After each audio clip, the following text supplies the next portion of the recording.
أعوذ بالله من الشيطان الرجيم. بسم الله الرحمن الرحيم.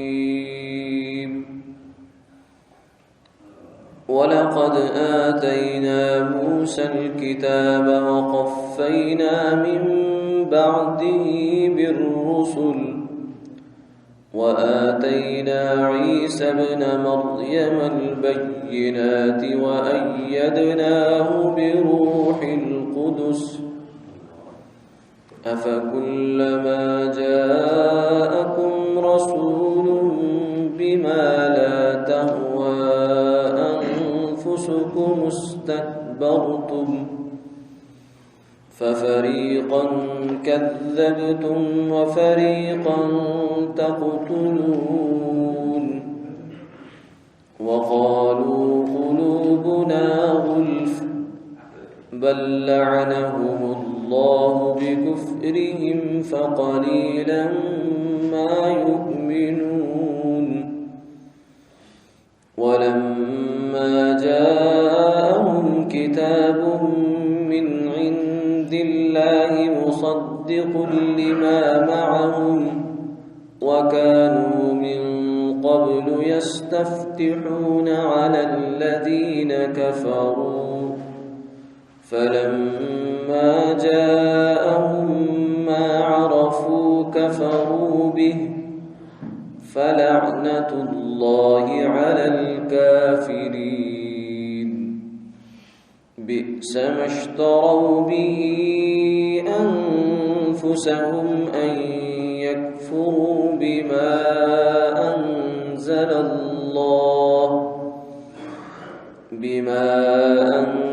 الله بغيا أن ينزل الله من فضله على من يشاء من عباده فباءوا بغضب على غضب وللكافرين عذاب مهين.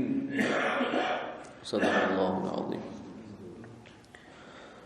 اور ہم نے موسیٰ علیہ السلام کو کتاب تورات دی اور پھر ان کے بعد پے در پے پیغمبروں کو بھیجتے رہے اور پھر ہم نے عیسیٰ ابن مریم علیہ السلام کو نبوت کے واضح دلائل عطا فرمائے اور ہم نے ان کو روح القدس سے تائید دی. کیا جب کبھی بھی کوئی پیغمبر تمہارے پاس ایسے احکام لائے جن کو تمہارا دل نہ چاہتا تھا تم نے تکبر کرنا شروع کر دیا؟ سو بعض پیغمبروں کو تو تم نے جھوٹا بتلایا اور بعض کو بے دھڑک قتل ہی کر ڈالتے تھے. اور وہ یہودی فخر کے طور پر کہتے ہیں کہ ہمارے دل محفوظ ہیں بلکہ ان کے کفر کے سبب ان پر خدا کی مار ہے. سو بہت ہی تھوڑا سا ایمان رکھتے ہیں. اور جب ان کو ایک ایسی کتاب پہنچی یعنی قرآن پاک جو من جانب اللہ ہے اور اس کی بھی تصدیق کرنے والی ہے جو پہلی کتابوں میں سے ان کے پاس ہے، حالانکہ اس سے قبل وہ خود بیان کیا کرتے تھے کفار سے، پھر جب وہ چیز آ پہنچی جس کو وہ خوب جانتے پہچانتے تھے تو اس کا صاف انکار کر بیٹھے. سو خدا کی مار ہو ایسے منکروں پر. وہ حالت بہت ہی بری ہے جس کو اختیار کر کے وہ اپنی جانوں کو چھڑانا چاہتے ہیں، اور وہ حالت یہ ہے کہ انکار کرتے ہیں ایسی چیز کا جو حق تعالیٰ نے نازل فرمائی محض ضد کی بنا پر کہ اللہ اپنے فضل سے جس بندے پر اس کو منظور ہو نازل فرما دے. سو وہ لوگ غضب بالائے غضب کے مستحق ہو گئے اور ان کفر کرنے والوں کو ایسی سزا ہوگی جس میں ذلت بھی ہے. بنی اسرائیل اور یہود کے مختلف طرز عمل اور اللہ کی جانب سے انعامات کا تذکرہ چل رہا ہے. اسی سلسلے میں یہاں تھوڑا سا اندازہ بیان بدلا گیا ہے. فرمایا کہ موسیٰ علیہ السلام کو ہم نے کتاب دی اور یعنی وہ کتاب موسیٰ علیہ السلام پر نازل ہوئی جیسے قرآن پاک آپ صلی اللہ علیہ وسلم پر نازل ہوا. اور پھر موسیٰ علیہ السلام کے بعد بنی اسرائیل میں کئی پیغمبر آئے، پے در پہ قفینا، یعنی وقفہ نہیں گزر پاتا تھا کہ ایک پیغمبر کلما ہلک نبی خلفہ آخر۔ حدیث پاک میں آتا ہے کانت بنو اسرائیل تسوسہم الانبیاء، کہ بنی اسرائیل کا جو انتظام دنیا تھا وہ انبیاء علیہ السلام کیا کرتے تھے، یعنی ان کے صرف دینی امور کی ذمہ داری نہیں بلکہ دنیاوی امور اور جو انتظامی چیزیں تھیں، اسی سے سیاست کا لفظ بھی نکلا ہے۔ آج کل کے زمانے میں تو سیاست کا لفظ بہت بدنام ہو گیا، منافقت، جھوٹ، کرپشن، اس کا نام سیاست ہو گیا، ورنہ اصلاً یہ لفظ جو ہے یہ انتظام کے معنی میں ہے، یعنی انتظامی چیزوں کا خیال رکھنا، یہ سیاست ہوتی ہے۔ تو بنی اسرائیل کے بارے میں فرمایا کہ ان کی جو انتظامی امور تھے وہ بھی انبیاء علیہ السلام سر انجام دیا کرتے تھے۔ کلما ہلک نبی خلفہ آخر، جب بھی ایک نبی دنیا سے تشریف لے جاتے تو ان کی جگہ دوسرے نبی تشریف لے آتے، یعنی بیچ میں کوئی بہت زیادہ وقفہ نہیں گزرتا تھا، پے در پہ نبی آیا کرتے تھے۔ تو یعنی ان کو ایسا نہیں چھوڑا گیا کہ یہ خود اپنے پاؤں پر کھڑے ہو سکیں، کیونکہ ان کے اندر صلاحیت ہی نہیں تھی۔ تو ہر نبی کے آنے کے بعد دوسرا نبی آ کر امت کو، بنی اسرائیل کو سنبھالا دیا کرتا تھا۔ پھر فرمایا کہ ہم نے اس کے بعد عیسیٰ علیہ السلام کو بھیجا۔ حضرت موسیٰ علیہ السلام سے لے کر حضرت عیسیٰ علیہ السلام تک بہت سارے نبی آئے، مگر جو نمایاں بڑے نبی ہیں وہ حضرت عیسیٰ علیہ السلام ہیں، کہ جن کو اللہ نے خاص اپنی نشانیاں دے کر بھیجا۔ اور یہود نے بہت سارے انبیاء علیہ السلام کے ساتھ برے طرز عمل کیے، جن میں سے حضرت عیسیٰ علیہ السلام بھی ہے، کہ جب عیسیٰ علیہ السلام تشریف لائے تو یہودیوں نے مخالفت کی اور بہت زوردار مخالفت کی، اور قتل کے بھی درپے ہوئے، حتیٰ کہ آخر میں جب انہوں نے قتل کا منصوبہ بنا لیا تو اللہ تعالیٰ نے عیسیٰ علیہ السلام کو زندہ آسمانوں پر اٹھا لیا اور قرب قیامت میں دوبارہ تشریف لائیں گے۔ تو فرمایا کہ عیسیٰ علیہ السلام کو ہم نے بہت واضح نشانیاں دے کر بھیجا تھا۔ عیسیٰ علیہ السلام کے جو معجزے تھے وہ بڑے نمایاں تھے، مثلا مردوں کو زندہ کرنا، مردہ اگر ہوتا تھا تو اللہ کے حکم سے فرماتے احیی الموتیٰ بإذن اللہ، میں مردے کو اللہ کے حکم سے زندہ کرتا ہوں، یہ معجزہ تھا۔ اور کوڑی کو ٹھیک کرنا، کوڑ کا مرض جس کو ہوتا ہے، برس کا مرض جس کو ہوتا ہے، اور مادرزاد اندھے کو ٹھیک کرنا، اور اسی طریقے سے جو ہے مٹی کی کوئی شکل بنا کر اس کے اندر پھونک مارا کرتے تھے جس سے وہ پرندہ بن جایا کرتا تھا، یہ بھی معجزہ تھا ان کا۔ اور معجزے کے بارے میں یہ بات ذہن میں رہنی چاہیے کہ معجزہ دراصل فعل خداوندی ہوتا ہے، اللہ رب العزت کا براہ راست فعل ہوتا ہے، صرف اس کا اظہار نبی کے ہاتھ پر ہوتا ہے۔ اسی طریقے سے کرامت جو ولی کے ہاتھ پر ظاہر ہوتی ہے، متبع شریعت انسان کے ہاتھ پر، وہ بھی فعل اللہ کا ہوتا ہے، ان کے ہاتھ پر صرف ظاہر ہوتا ہے، قدرت براہ راست اللہ کی اس میں کام کر رہی ہوتی ہے، صرف ان کی جو ہے اس کو کرامت کے لیے، اعزاز کے لیے اللہ ان کے ہاتھ پر ظاہر کر دیتے ہیں۔ جیسے موسیٰ علیہ السلام نے جب اللہ نے فرمایا کہ القی عصاک، اپنا لاٹھی پھینک دو، تو ان کو تو خبر نہیں تھی ہونے کیا جا رہا ہے۔ جب پہلی دفعہ اللہ نے کہا تو جو ہی لاٹھی پھینکی تو اژدہا بن کے سامنے آ گیا، واللہ حارب، موسیٰ علیہ السلام پیچھے جو ہے ڈر کر پیچھے ہٹ گئے کہ یہ کیا ہو گیا۔ تو نبی جو ہے ان کا اپنے معجزے پر اختیار نہیں ہوتا، تصرف کا انہیں خود اختیار نہیں ہوتا، بلکہ ان کے تو علم میں بھی نہیں ہوتا بعض دفعہ، یہ تو اللہ کی جانب سے براہ راست حکم ہوتا ہے اور وہ کام کیا کرتے ہیں، اللہ اس پر وہ نتیجہ مرتب کر دیا کرتے ہیں۔ تو عیسیٰ علیہ السلام کو اللہ نے بہت سارے معجزات عطا فرمائے تھے، ساتھ یہ فرمایا وَأَيَّدْنَاهُ بِرُوحِ الْقُدُسِ، ہم نے ان کی تائید کی تھی روح القدس کے ساتھ، یعنی جبریل علیہ السلام بطور خاص ان کے ساتھ ہوا کرتے تھے ان معجزات کے لیے بھی، اور یہود جو ان کے خلاف سازشیں کرتے تھے، مخالفتیں کیا کرتے تھے، ایذا اور تکلیف دیا کرتے تھے، اس سے بچانے کے لیے بھی۔ لیکن ان سب کچھ کے باوجود، اتنے معجزات، اتنی نشانیاں دیکھنے کے باوجود بھی یہودیوں نے ان پر ایمان لانے پر تیار نہیں، ان کے جو بڑے بڑے ربی تھے، فریسی تھے، اور جو بڑے بڑے ان کے علماء اور فقہا تھے اس زمانے کے، وہ انہوں نے قطعاً ایمان نہیں لایا۔ افکلما جاءکم، اللہ نے اس چیز کو بیان فرمایا کہ جب بھی تمہارے پاس کوئی رسول آتا ہے اور وہ کوئی ایسا حکم لاتا ہے جو تمہاری خواہش سے ہٹ کر ہوتا ہے تو تم نہیں مانتے۔ ہاں اگر خواہش کے مطابق ہو تو مان لو گے۔ خواہش کے مطابق کسی حکم کو ماننا تو دراصل اپنی خواہش کو ہی ماننا ہوتا ہے۔ حکم کا ماننا تو تب ہے، اللہ کی اطاعت اور امتثال تو تب ہے جب انسان اپنی خواہش سے ہٹ کر مانے۔ اس لیے آقا علیہ الصلوۃ والسلام نے فرمایا لا یؤمن احدکم حتی یکون ہواہ تبعا لما جئت بہ، تم میں سے کوئی بندہ اس وقت تک کامل مومن نہیں ہو سکتا جب تک کہ اس کی خواہش اس دین کے تابع نہ ہو جائے جسے میں لے کر آیا۔ تو اپنی خواہش کے موافق عمل کرنا یہ تو بہت آسان ہوتا ہے، خواہش سے ہٹ کر عمل کرنا یہ اصل میں اطاعت ہوتی ہے اور یہ تسلیم ہوتی ہے۔ تو فرمایا کہ جب تمہاری خواہش سے ہٹ کر نبی آیا کرتے تھے، تم نے تم تکبر کرتے، کہتے اب ہم ان کے پیچھے چلیں، یہ تو ان کو تو پتہ ہی نہیں کچھ، ہمیں سب کچھ معلوم ہے، ہم بڑے ہیں، ہمارا خاندان بڑا ہے، ہمارا یہ ہے، ہمارا وہ ہے۔ ففریقا کذبتم، اسی تکبر کے نتیجے میں کچھ انبیاء علیہ السلام کو تم نے جھٹلا دیا اور کچھ کو تم قتل کر دیا کرتے تھے۔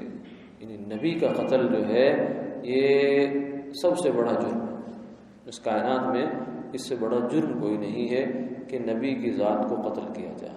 تو یہ بڑا جرم بھی یہود نے کیا، اور ساتھ ہی اس زمانے میں بھی اور پرانے زمانے میں بھی یہ لوگ یہ کہتے تھے کہ ہمارے دل جو ہیں وہ محفوظ ہیں، یعنی کوئی چیز ان کے اندر غلط جا نہیں سکتی، یعنی تم ہمیں لاکھ ترغیبیں دو، ہمیں اسلام کی حقانیت کے دلائل دو، اپنے مذہب کی حقانیت کے دلائل دو، ہم کبھی مان کے دینے کے نہیں ہیں۔ آج کل کی اصطلاح میں، نوجوانوں کی اصطلاح میں کہا جائے تو ان کا مطلب یہ تھا کہ ہماری ونڈو فریز ہو گئی، یعنی کوئی چیز اس کے اندر جا ہی نہیں سکتی ہے، جو اس کے اندر ہم نے مان لیا بس وہی چل رہا ہے۔ فرمایا کہ یہ ان کی یہ اپنے بطور ایک خصوصیت کی اس کو لیتے تھے کہ ہماری یہ خصوصیت ہے۔ اللہ نے فرمایا کہ یہ تمہاری خصوصیت نہیں ہے، بلکہ بل لعنہم اللہ بکفرہم، یہ اللہ کی طرف سے تمہارے اوپر پھٹکار ہے، یہ تو مار ہے تمہیں جو پڑی ہے تمہارے کفر کی وجہ سے۔